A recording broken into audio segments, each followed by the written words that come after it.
A side, B side, what side are you on? Well, hello and welcome back to another episode of A Side, B Side podcast. It was like, wait, did we change the name or something?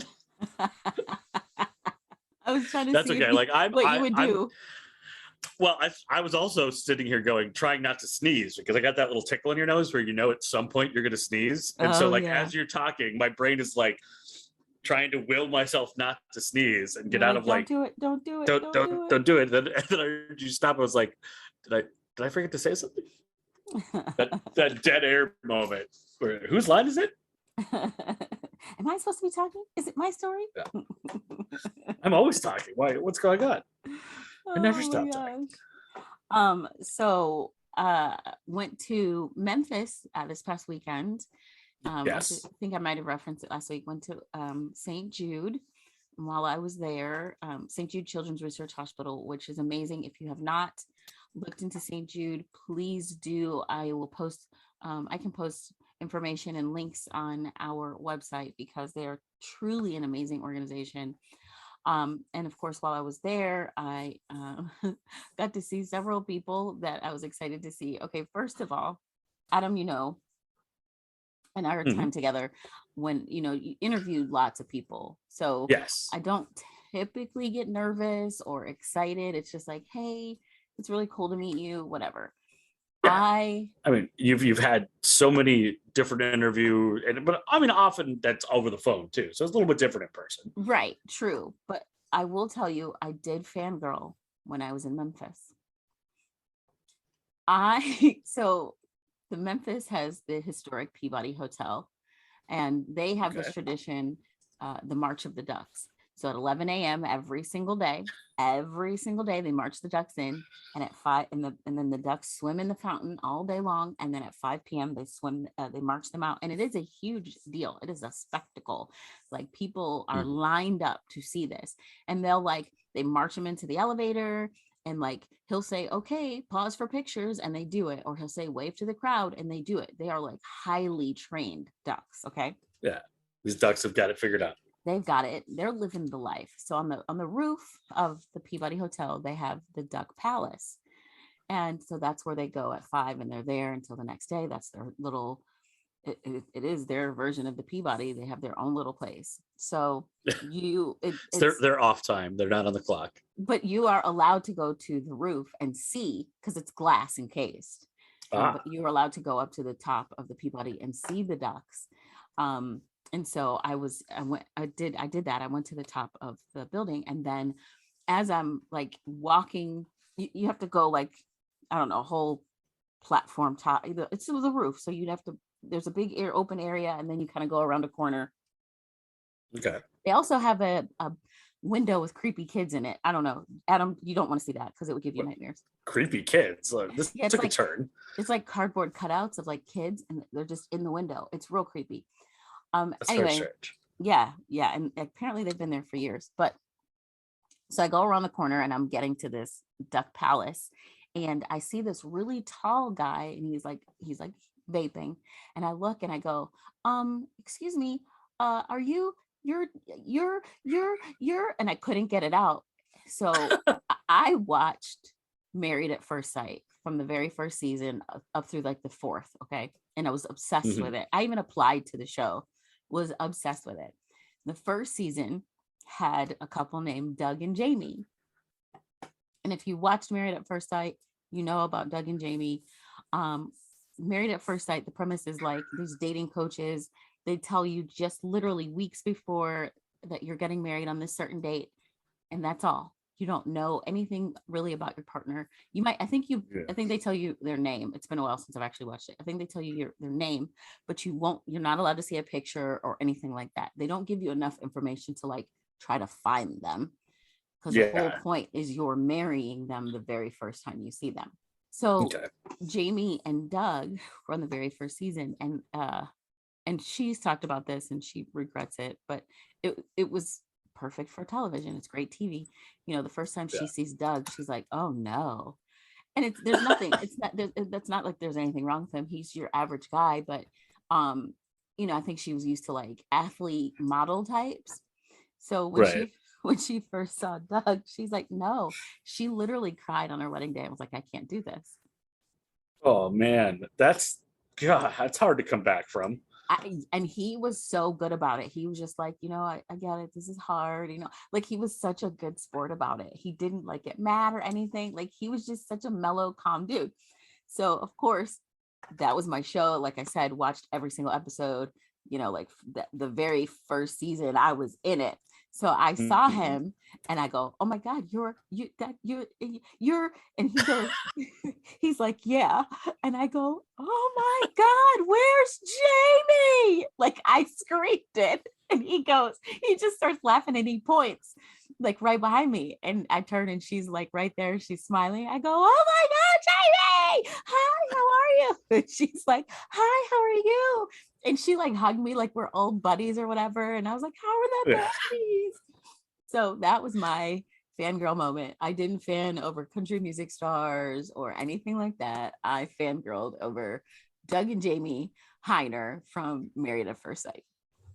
And they're obviously still together. They are still together. They have 2 beautiful children.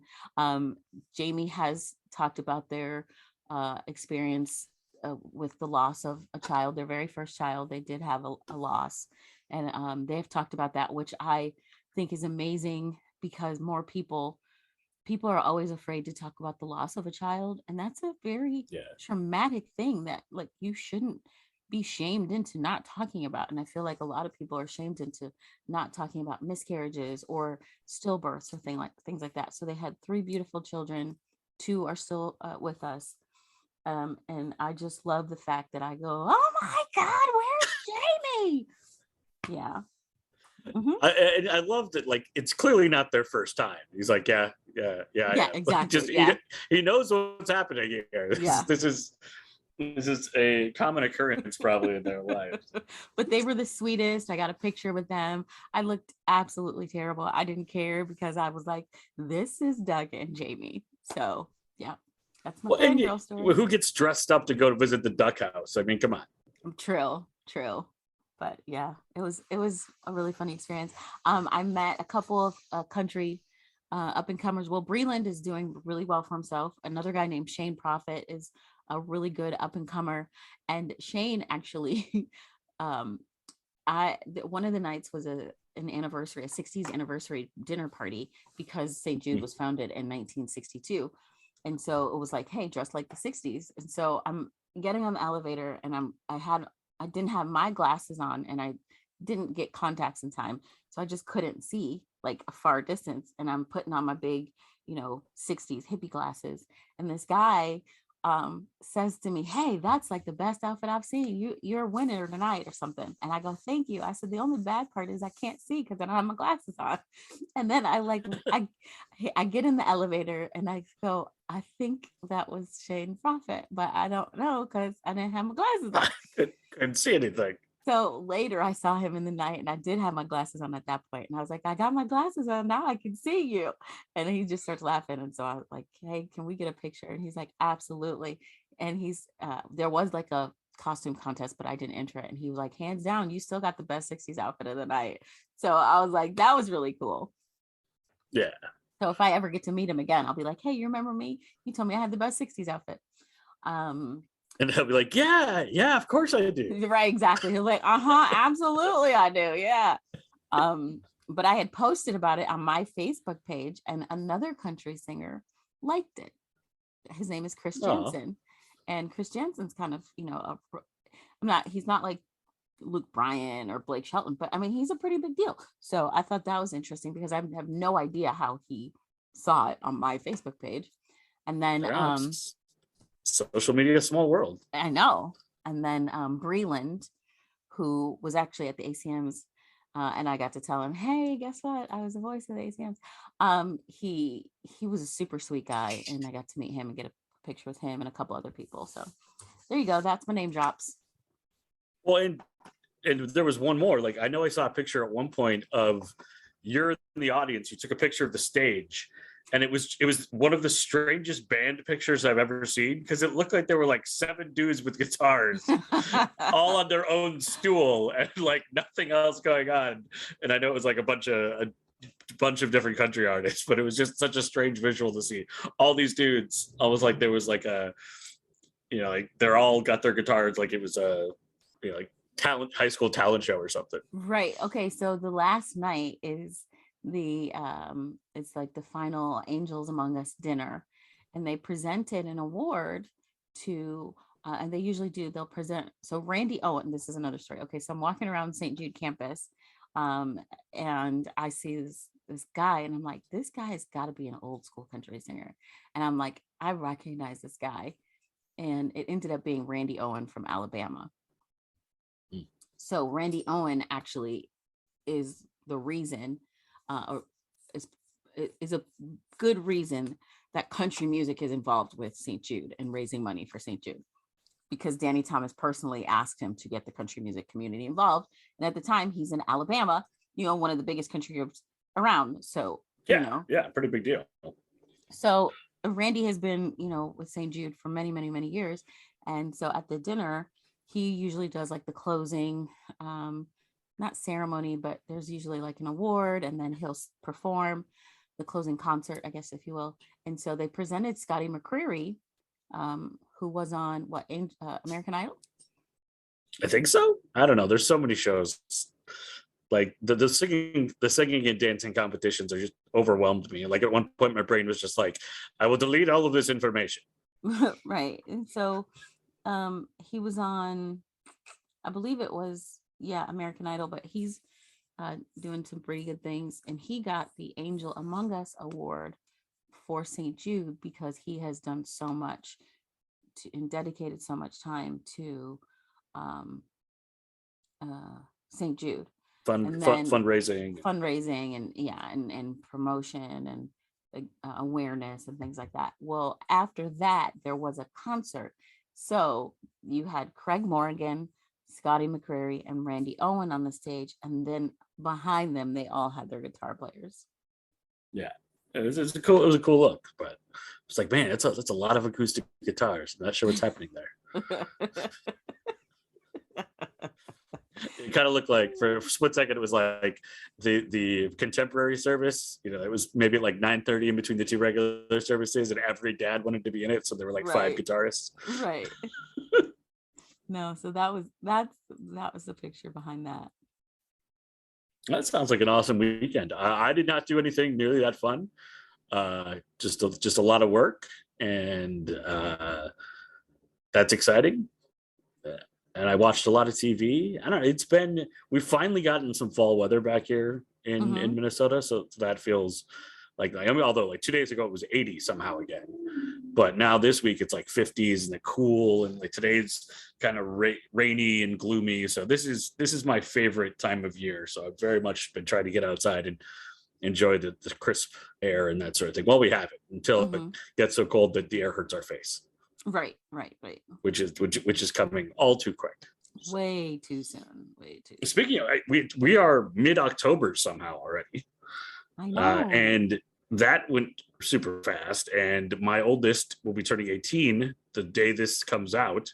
Oh my gosh. So time is flying. So if it could slow down just a little bit, 18? that would be great. 18. Wow. What? Yeah. That's crazy. It goes real quick. So time absolutely flies, and at some point I'm gonna have fun. Wow, I can't believe, like, that's blowing my mind. 18 and 16. I mean, it is, and so that means that you and I, because we've known each other for longer than your youngest. Yeah, 17 years. Yeah. Almost 17 years, because I didn't start it forever until after like December of 2015. So we're not quite to 17 years, or I'm sorry, 2015, 2005. You started there in 2015. We've only known each other 6 years. Yeah. No, I haven't even been back to Kentucky in 12 years or something. But yeah, it's crazy to think about that. Almost 17 years of knowing each other coming up this December. Wow, man. All right. Well, gosh, Now I we feel mean, like old. I know like people say that about mine, and I'm like, yeah, I know, but when you're with them every day or all the time, it's like Yeah. whatever. But now I'm like, oh my gosh, I can't believe it. Yeah, it goes real quick. I wanted to mention I've been watching She-Hulk, and the second to last episode came out last Thursday, and whoa, was it a big like tonal change? Like, so probably my favorite episode overall, because it was like 75% of it was just like a fun episode, and then they kind of changed the whole feeling at the end. Mm-hmm. And I love how they've dealt with kind of, they saw the social media and bro culture backlash when they had the Captain Marvel movie, and how it was just impossible for some fans to even accept that there was a female superhero that was a lead. And they've kind of incorporated that sort of social, I don't want to say issue, but challenge, Mm-hmm. when you've got sexism within films, and just these, I think the common parlance is like incels, like the far off, like super creepy dudes on the internet that sit behind a computer and use it as a shield to say horrible things. Right. But it was a really, really powerful episode, and I'm excited. Kind of like, I'm a little worried where the story is going to go, because it's been such an enjoyable, like, yeah, there've been bad stuff, like there's been conflict, but it's just been a fun show to watch. Mm-hmm. And now this last turn, like as we're getting towards the finale, it feels like it's getting a lot more dark, and I'm like, I don't want, like I have this theory, and I don't, spoiler alert, anybody who's not watching. Brooke, how far are you into the series? Did you stop? I have not gotten past the first episode. Okay, it gets a lot better, but I'm going to do a little spoilery thing here, and basically everybody turns on She-Hulk at one point because of some really unfair, creepy, bad internet dudes. Okay. And some slut shaming, and just like literally taking a lot of that dark, icky part of the internet Mm-hmm. and those message boards and subcultures, and bring like making it a big part of the story. Mm-hmm. And I'm now scared that, like, there's been this rumor of the Thunderbolts movie, which is going to come out in a few years, which is kind of like the Dark Avengers. It's like, it's the U.S. agent guy, the Captain America that flipped out. It's Yana Belova instead of Black Widow. It's like people that are a little bit more sketchy, and I'm afraid that they're going to try to, like, that some way society will turn on She-Hulk, and so she'll have to become like part of that group to redeem herself. Right. And I'm like, this really feels like that would suck. So I hope that's not where they're going. But it's definitely taken a big turn. But it was such a fun episode for 75% of it. And then that's why it was so, like, knife twisting with the little, the last 25% of the episode. Yeah. So I'm very excited about the last episode. We'll see how it goes. I also, continuing our last 3 episodes, we've been talking about the fantasy shows that are on right now that you can watch. The second to last episode of The Rings of Power came on. And again, there are plenty of people that are just being super grumpy about, well, I can't believe they got from here to there, or they wouldn't lose each other if they were standing next to each other in a giant, volcano. Just people getting so caught up in the minutia. I'm curious to see where it goes. The episode before was so good that I think this one was just naturally going to be a letdown. But I think the big reveal that everyone is thinking is coming isn't coming this season. They're not going to do it. They're not going to tell you who Sauron is until next season. There'll be hints at it, but they're not going to give it away in the last episode later this week, is my assumption. I think they're going to kick that can a little bit further down the road and build for season 2. But maybe there'll be a reveal right at the end. But I think that's something you save for either the very end of the episode or for next season. So, because I think there's still a lot of story to be done there, and I still haven't broken down and watched House of Dragon because I'm not interested. I don't want to. Like, I feel like I should, but I'm just like, meh.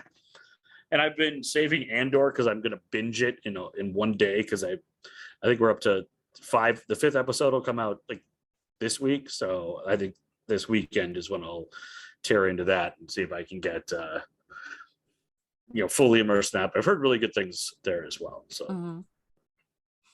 so that's what I've been doing. All right. Well, are you ready for episode 112?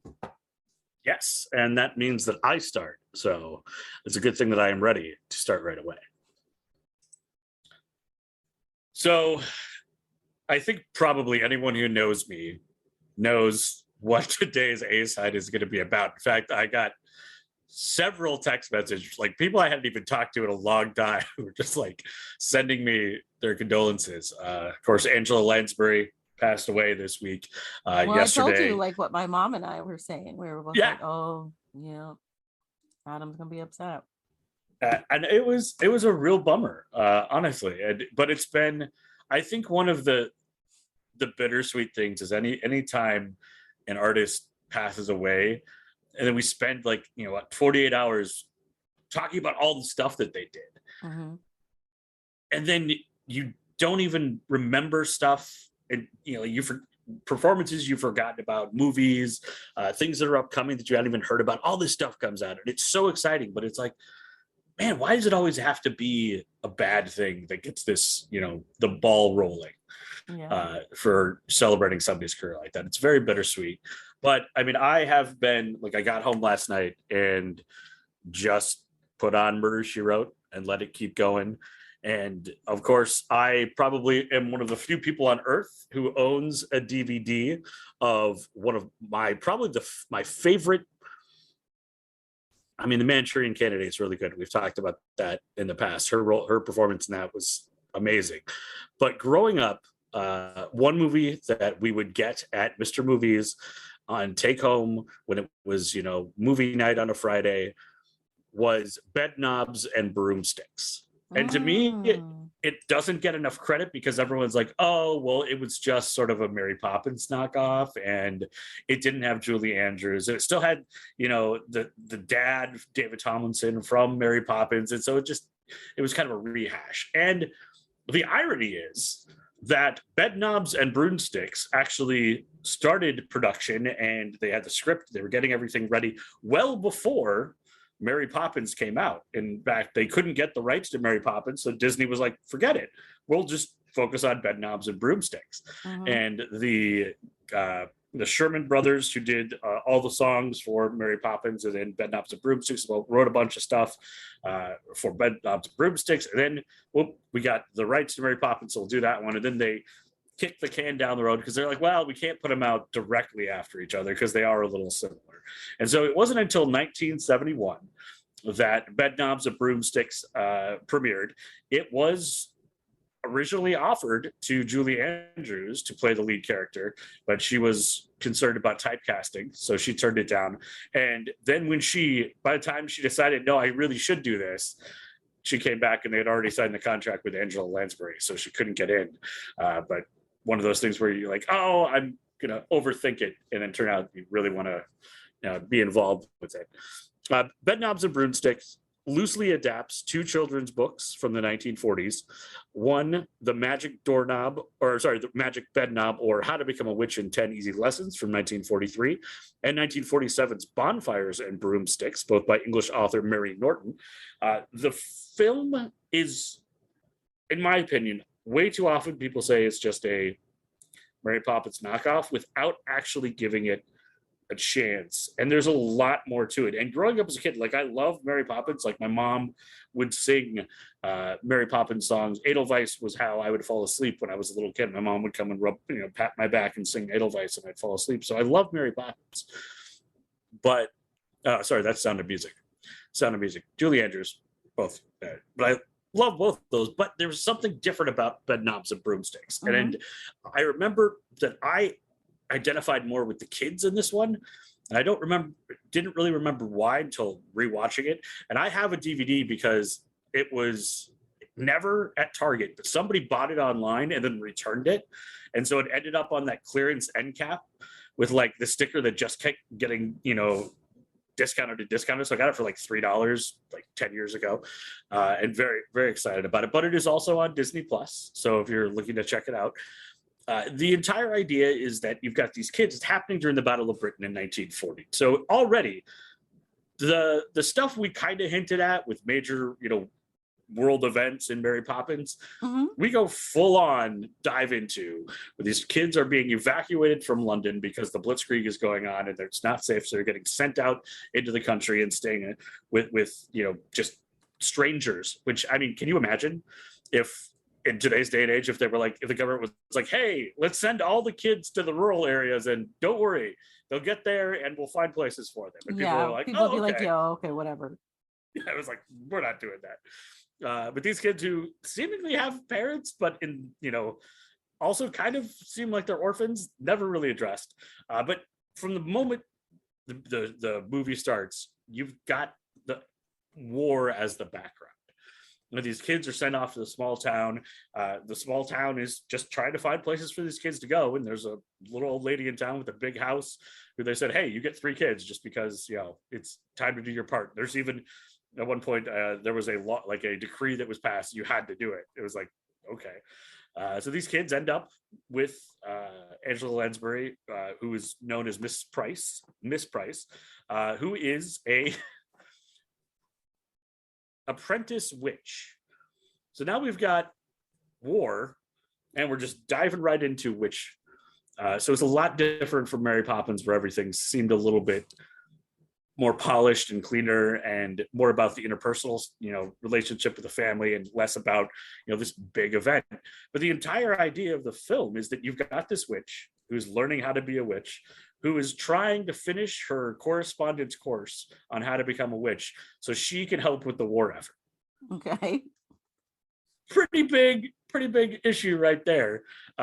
It's got a sort of the Dick Van Dyke character, the chimney sweep, just sort of that ragamuffin guy. In this one is played by the dad for Mary Poppins, David Tomlinson, who is a magician, but mostly just a con man and a charlatan. And he lives in a big mansion in London because there's an unexploded bomb on the street. And so the entire street has been evacuated. And so he's squatting in this house that is really great. But he doesn't own it. He's just living there because there's a bomb outside. And at one point he talks about the Bond probably being the best friend that he has ever had. So it's a kid's movie. It's got great songs. It's got the music from the Sherman Brothers that you feel that you've familiar with Mary Poppins.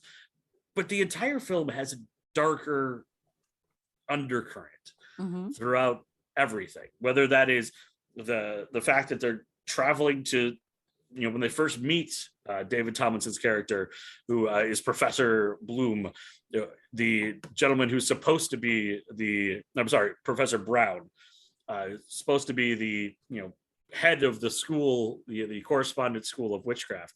Turns out that he's just a charlatan, and he found this weird book, and he just basically wrote this entire correspondence course to make money and didn't think that it really meant anything. But then you find him, on the street in an alleyway, trying to sell his wares, very much sort of like a 3-card Monty thing.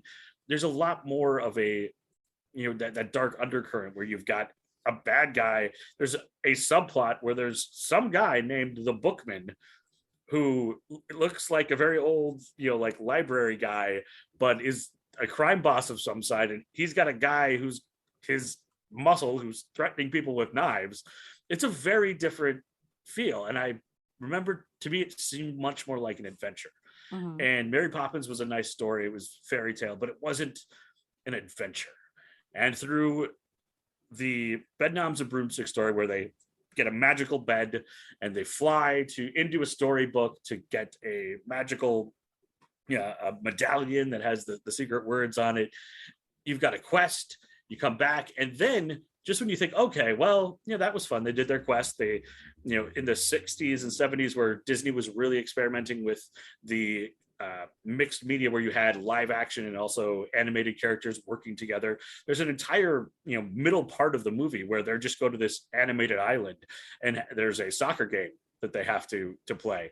But it does such a great job of mixing those two together. And you see, the king on the island sure looks like Prince John from the animated Robin Hood, and the bear that's not really Baloo, but sure looks a lot like Baloo because they're using, a lot of the same artists are there. And it's a very fun, they get the medallion, they come back. And then in the third act is really where it just goes as far away from Mary Poppins as possible. And I am absolutely going to do spoilers about the end of the movie because it is so, I remember as a kid thinking how cool it was. And this is why in my mind, it was like Bedknobs and Broomsticks was closer to Star Wars and Indiana Jones than it was Mary Poppins. Because at the end, they finally figure out, Angela Lansbury's character, Miss Price, figures out the incantation that can animate inanimate objects. Mm-hmm. And they, the Nazis are invading England, but they're coming to this one small town, sort of like a test run. They even say that, like, well, we came here because we wanted to prove that we could do it, and now we'll scare everybody and they'll surrender. We're not going to invade the whole country. We just want to tell you guys that we could do it.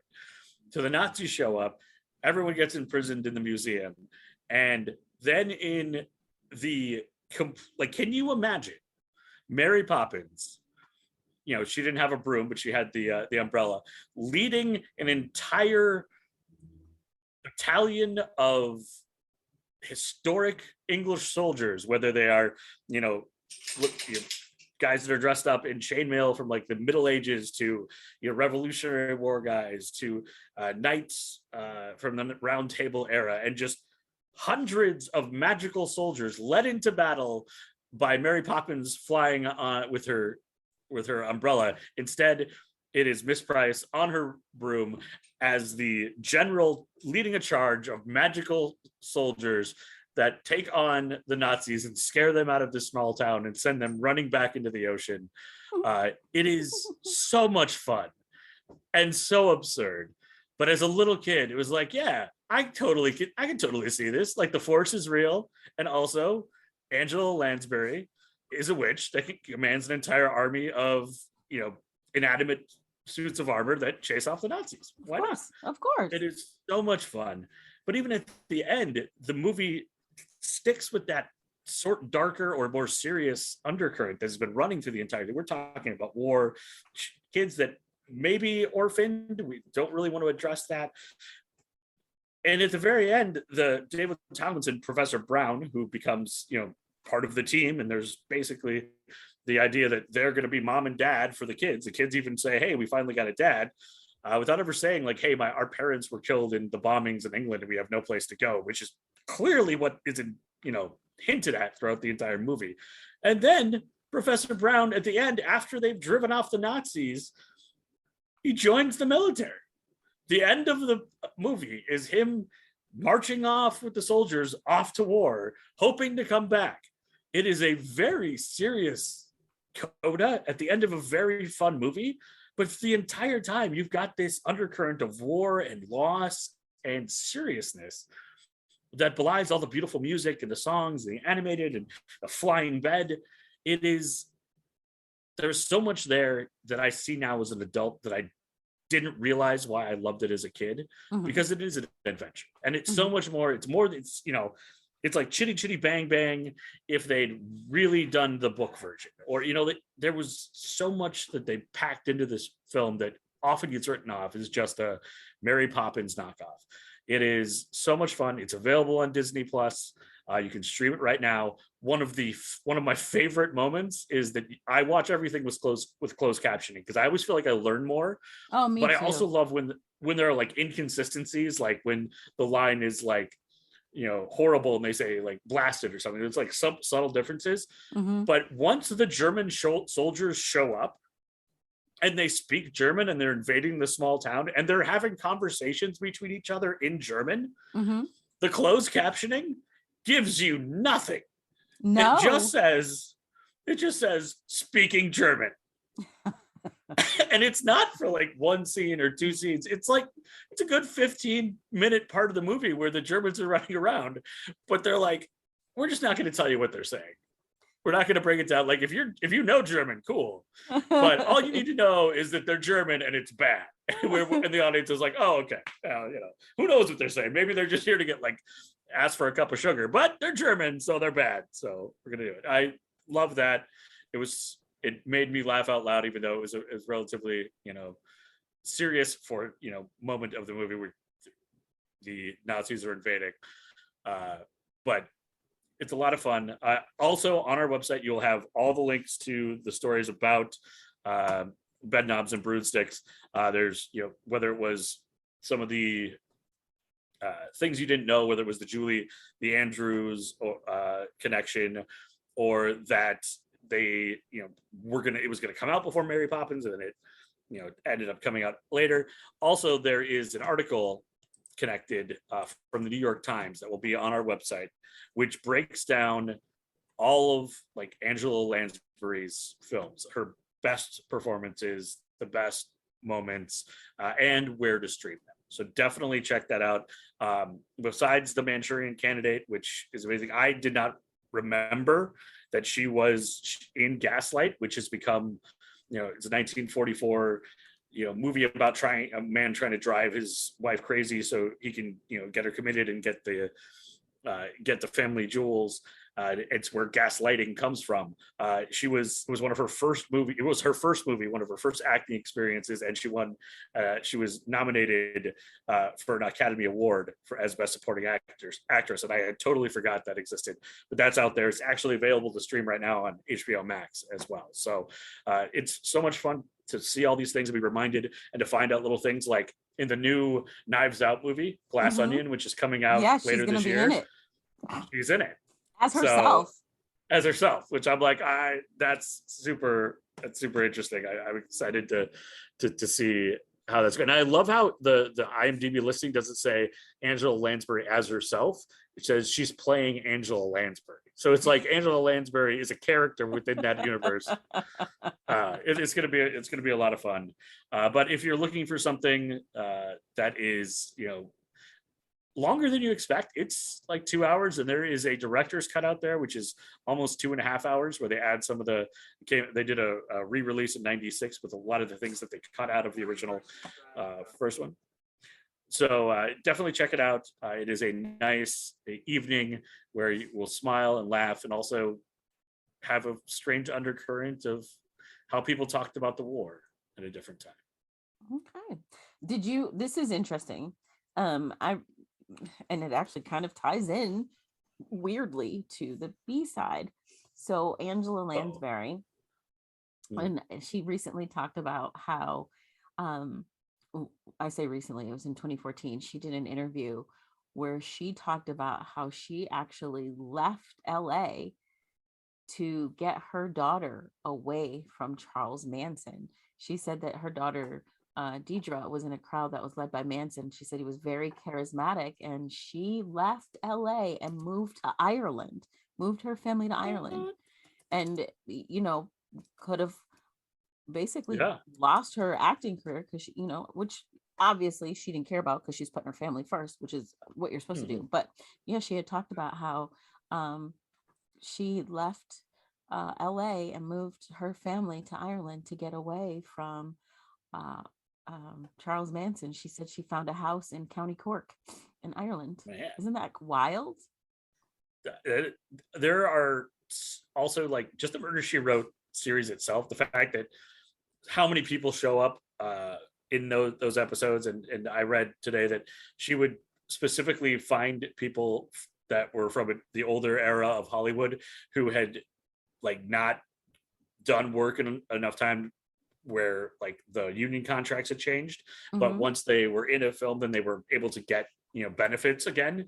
She would cast them in Murder, She Wrote, because specifically so they could get their points and get their benefits back that they would have lost because they hadn't been in stuff for so long. There's a little stuff like that. She just seems like a really amazing lady, and it does not shock me at all that she would be like, nope, I don't trust this Charles Manson guy. We're moving to Ireland. Yeah, imagine if she hadn't, So her daughter actually is married, and she lives in LA, and she's got an Italian restaurant with her husband. So all's well that ends well. But yeah, that's pretty amazing. Yeah. So very, very cool. I will probably just be watching. Like, I totally forgot that they relaunched Murder, She Wrote in the early 2000s with just like 4 TV movies.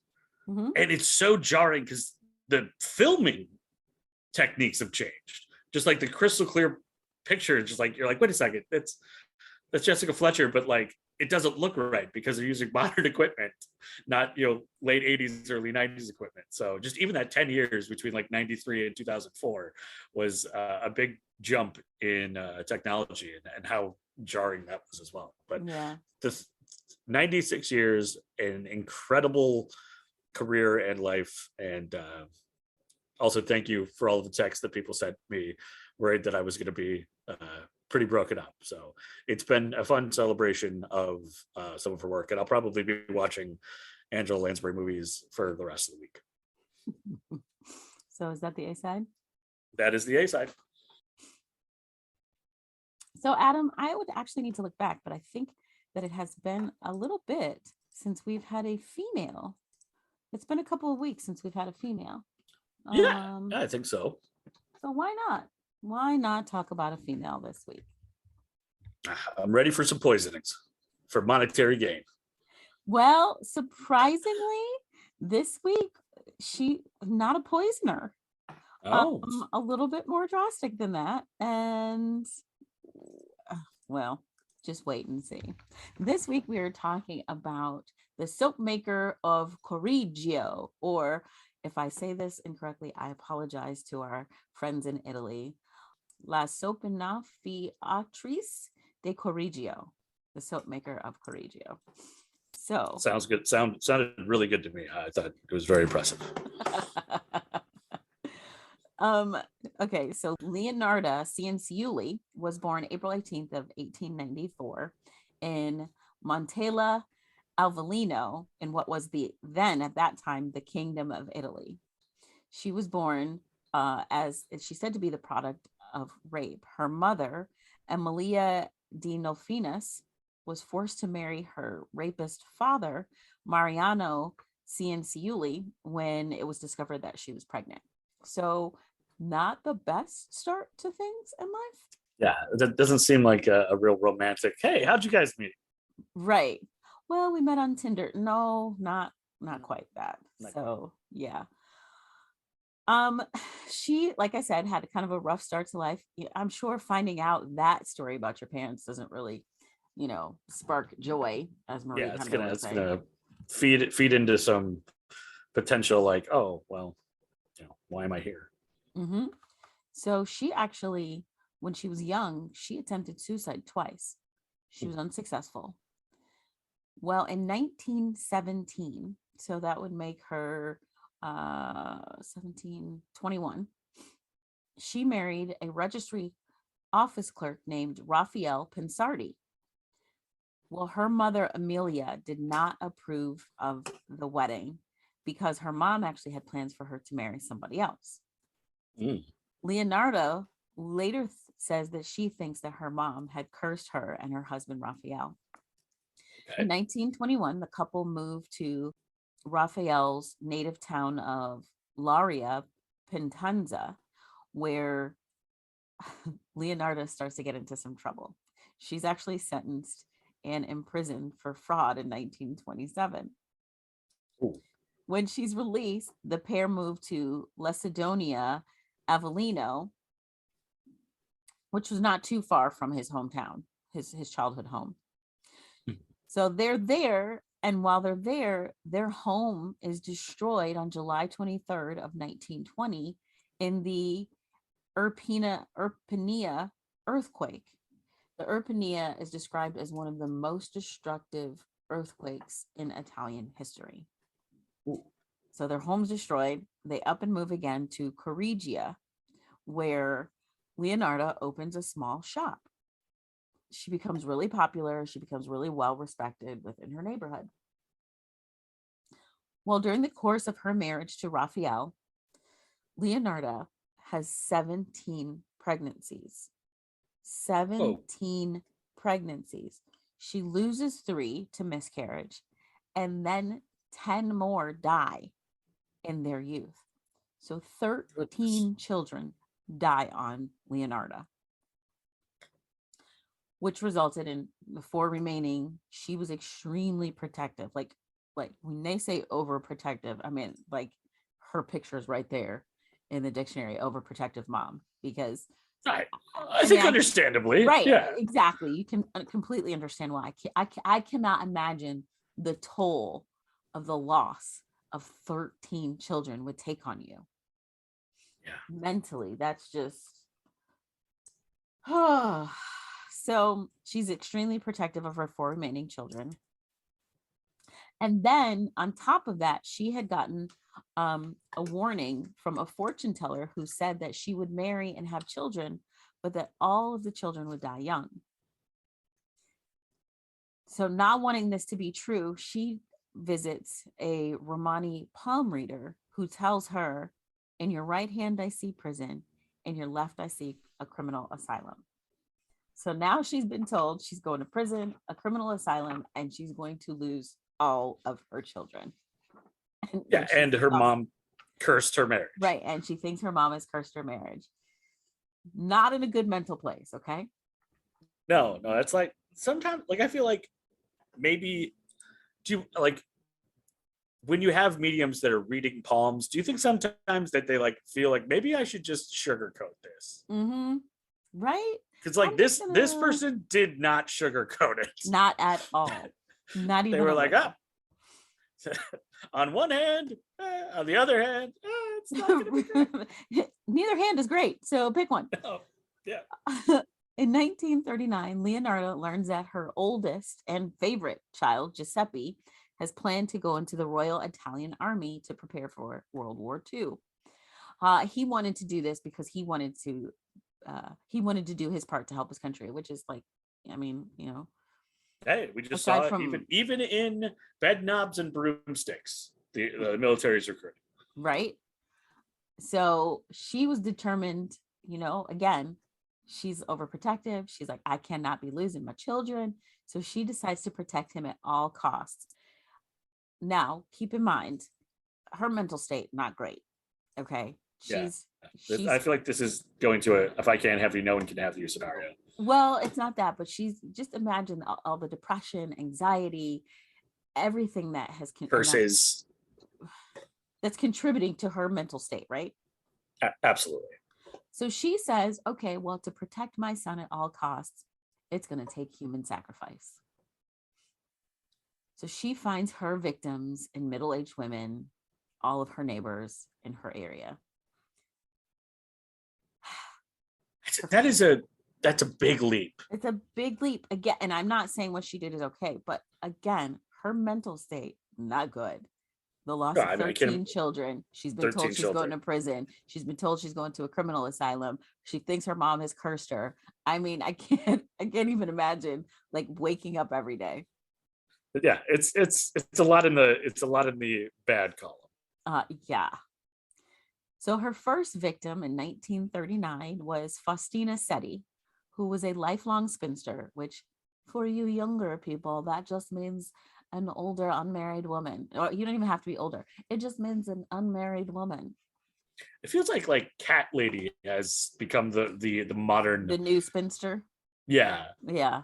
Mm-hmm. Even though there are plenty of people that just have cats that live very happy lives. But. Right. So I just wanted to make sure I put that in there before I get cursed. So Faustina comes to Leonarda for help in finding a husband.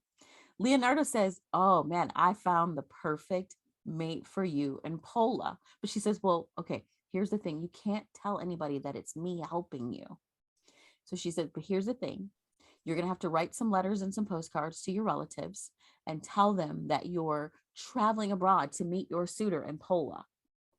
Okay, red flag. Mm-hmm. I can't tell anybody that you're involved, and I have to pre-write some letters. Red flag. Yeah, we've seen this too many times. Pre-written letters, always a bad time. Always like that's a new T-shirt. It's like bad vibes save lives. Pre-written letters are a bad idea. Yeah. So she tells Faustina that she's going to mail these letters for her once that she gets to Pola to let her family know that everything is fine. Yeah, so, I'm looking out for you. I got your back on this. Don't worry. Faustina is excited. She gets ready. She's packing. She's ready to go. So to get ready for her departure, she goes to visit Leonarda one last time. Well, Leonarda is like, hey, let's celebrate. Let's drink some wine. She gives her a glass of spiked wine. Of course, that, she drugs her. After she drugs her, she hits her with an axe. And then she drags her body into a closet where she cuts her up into, and I'm not trying to be graphic, but you have to, this is, there's really no way to talk about this without being, this is part of the deal. So right. Content warning, got some axe murdering happening. Yeah. So she cuts her up into 9 pieces, and then she gathers all of the blood in a basin. And then this is what she said in an official statement. She says, I threw the pieces into a pot. I added 7 kilos of caustic soda, which I had bought to make soap, and I stirred the mixture until the pieces dissolved in a thick, dark mush that I poured into several buckets and emptied in a nearby septic tank. As for the blood in the basin, I waited until it had coagulated, dried it in the oven, ground it, and mixed it with flour, sugar, chocolate, milk, and eggs, as well as a bit of margarine, kneading all of the ingredients together.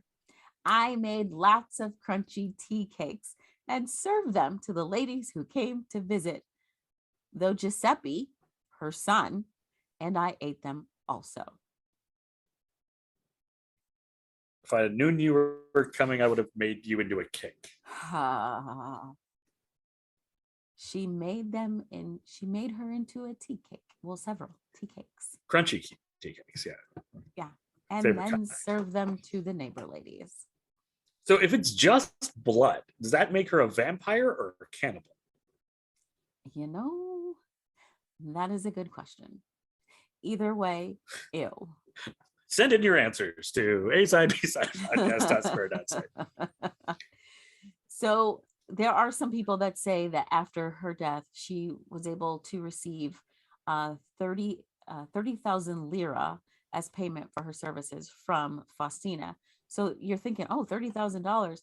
Yeah, that's like $15 at the time, because $1 is 1,990 lira. So today that'd be about $350. She wasn't doing it for the money. She was doing it for the human sacrifice protection of her kids. Yeah. It was not about money at all. So on September 5th of 1940, Francesca Soavi becomes the second victim. Leonarda says that she found a job for her at a school for girls in Piacenza. Well, just like Faustina, she tells Francesca, go ahead and write some postcards to your friends and your family. But this time it should be from Correggio, and it should be telling them, you're going to work at this school for girls. Mm-hmm. So she does. She leaves these letters. And just like with Faustina, Francesca visits Leonarda right before she leaves. She too. She's like, hey, want some tea cakes? Are you hungry? How about, are you thirsty? And she gives her a drugged glass of wine. She again kills her with the axe. She again cuts her up, drinks the blood into a basin, boils the body, dumps the body, makes the blood into tea cakes. This time she gets 3,000 lira from Francesca, which is like $2.50 or $50 today. Definitely not about the money, like we said. Yeah, no. Doing this for the spiritual guidance. Trying to save Giuseppe, who she's feeding blood cakes. I mean, maybe that'll keep him safe. Blood cakes maybe are very good for, digestion. Sure. No, but okay. Her third victim is a widow. Her name is Virginia Caciapo. She's a former soprano singer, and she had actually sung at La Scala. Well, Leonarda says, hey, I've got a great job for you. You'll be working as a secretary for a mysterious impresario An impresario is a person who organizes and finances like concerts, plays, operas, which is perfect for someone who's a former soprano. Yeah, she wants to be still in the business. Mm-hmm. So imagine an impresario is like a producer for like TV and film, basically. But just for like that TV film producer, they're just doing concerts and operas and stuff. Yeah, events. Right. So she says, okay, Virginia, I got a job for you working for this very impressive, very mysterious impresario in Florence. So she says, okay, here's the thing. You can't tell anybody I got this for you. This is the deal. But I need you to go ahead and write these letters. Tell them that you're going to tell your friends and family where you're going and that you've got this great job or whatever. So Virginia says, cool. Okay. And she decides, this is a great opportunity for me. Awesome. So on September 30th, she visits Leonarda, just like the other two, for like the last time. Like, hey, hey, thanks for the gig. I'm out of here. Yeah. Well, just like she had done with the first two, she gets her with the wine and she gets her with the axe. But unlike the first two, this time she doesn't dump the body. Oh. She says she ended up in a pot like the first two. Her flesh was white and fat. When it had melted, I added a bottle of cologne. And after a long time on the boil, I was able to make some most acceptable creamy soap. I gave bars to neighbors and acquaintances. The cakes, too, were better. That woman was really sweet. Wow. That is not the type of compliment you want to receive, probably. No. She turned her into soap and tea cakes. She's just getting more efficient at this point. She's got more products. Like, this lady does not have any problem with like gifts for neighbors. So like, oh hey, I got. But imagine being one of those neighbors. Can you imagine being one of those neighbors? I would probably need to take many showers with different soap after that. Oh, OMG. I would never use bar soap again. Give me all the body wash. Yeah. And hopefully that's not a person. Oh. So from Virginia, Leonarda receives a payment of 50,000 lira, which is like $25. Now it'd be like $480. She also got jewelry and some bonds. She even sold all of Virginia's clothing and shoes. Dang. As she's doing this, she's getting, she's figuring out more side hustles as part of the murder. Maybe it was a little bit about the money at that point. Yeah, or she's just like, hey, if I'm doing this, let's make it work on a couple different accounts. Yeah. Well, unlike the first two, we now have somebody who is like, wait a minute, what's up here? So Virginia's sister-in-law, Albertina Fonti, she's like, wait, I don't know about this. She didn't believe the letters, and she knew that the last place that Virginia was seen was going inside of Leonardo's house. So she goes to the police in Reggio, and she tells the superintendent of police, who then opens an investigation, and they start to see, okay, things are not adding up, and they arrest Leonarda Cianciulli. So at first, Leonarda doesn't confess. Then the police say, well, here's the thing. We know it wasn't just you. We know your son, Giuseppe, was in on it. Oh. And she's clever. She's like, wait. No. Because, of course, she did all this to protect her son, Giuseppe. So, of course, she's not going to let him take the fall for her. No. So all of her work will have gone for naught. Exactly. So she confesses to all the crimes. She provides detailed accounts of what she's done because she does not want her son taking any blame. She's tried for murder in 1946, and she's not like remorseful at all. She's on the stand, and at her trial, she like grips the witness stand, and she's real calm. And she says, I gave the copper ladle, which I used to skim the fat off the kettles, to my country, which was so badly in need of metal during the last days of the war. Wow. She's like, hey, I was doing a nice thing. She's like, hey, I was helping my country. Mm-hmm. What? So her trial only lasts a few days, and she's found guilty of her crimes and sentenced to 37 years in prison and 3 years in a criminal asylum. Remember, on one hand, I see prison. On the other hand, I see the criminal asylum. That's what she was told by that Romani palm reader. Mm-hmm. So she goes to prison. She dies of a cerebral apoplexy, which is a hemorrhage. She was at the criminal asylum in Pozzuoli on October 15th of 1970. She was 79 years old when she died. Her body was actually returned to her family after her death. The pot that she used to boil her victims, along with like the axe and some other things, are actually on display at the Criminological Museum in Rome. Oh, yeah, that feels like a very weird display museum. Yeah.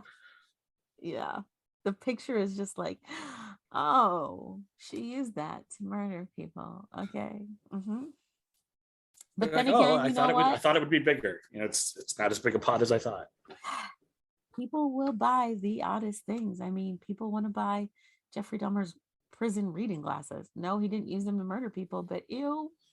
Why? That's a weird. And like, can you really just display that all year, or is that just an October thing? Right. Do you only take it out at Halloween, or is it like in a special case in your house? Yeah. It's just like over there. It's like, oh, hey, here's the kids' school pictures and Jeffrey Dahmer's reading glasses. Here is my murder room, and in this room you will see. No.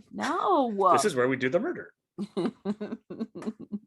There's a dark comedic play about Leonarda called Love and Magic in Mama's Kitchen, and it was first produced by Lena Wertmuller at the Spoleto Festival in 1979. In 1983, Love and Magic in Mama's Kitchen goes to Broadway. So Leonarda ends up on the Great White Way.